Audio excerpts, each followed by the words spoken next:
অনেকেই চায় যে আমার দোয়াটা কবুল হোক, সবাই চায় আমার দোয়া কবুল হোক। দোয়া কবুলের তো অনেক শর্ত আছে, তাই না? অনেকগুলো আমল আছে, শর্ত আছে, অনেক সময় আছে, এগুলো মোটামুটি আপনারা জানেন। তো একটা বিষয় আমি বলছি আজকে, একটা দোয়া আছে যে দোয়াটা, যে কথাগুলো দোয়ার শুরুতে বললে এই দোয়াগুলো কবুল হবে ইনশাল্লাহ, এই বিষয়ে আপনি নিশ্চিত থাকতে পারেন।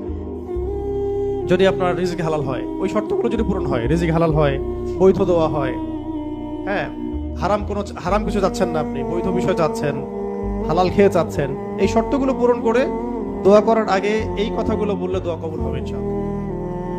আমি তো আর বলতে পারবো না 100% কবুল হবে, এটা তো আমার পক্ষে বলা সম্ভব না, কিন্তু সবচেয়ে শক্তিশালী যে ওসিলাগুলো দোয়া কবুল করানোর জন্য, সেটা এটা একটা।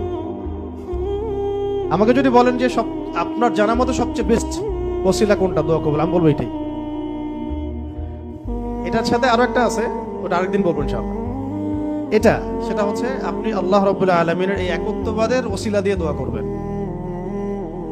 আল্লাহ পাকের এই তাওহীদের ওসিলা দিয়ে, একত্ববাদের ওসিলা দিয়ে দোয়া করবেন।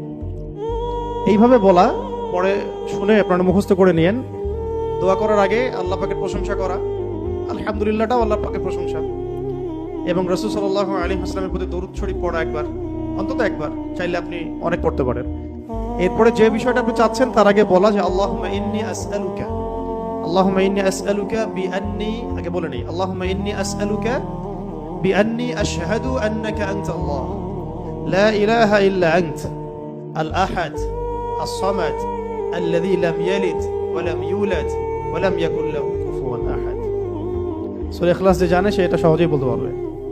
আল্লাহুম্মা ইন্নী আসআলুকা বিআন্নী আশহাদু আন্নাকা আনতাল্লাহ লা ইলাহা ইল্লা আনতাল আহাদ as-সামাদ alladhi lam yalid wa lam yulad wa lam yakul lahu কুফুয়ান আহাদ।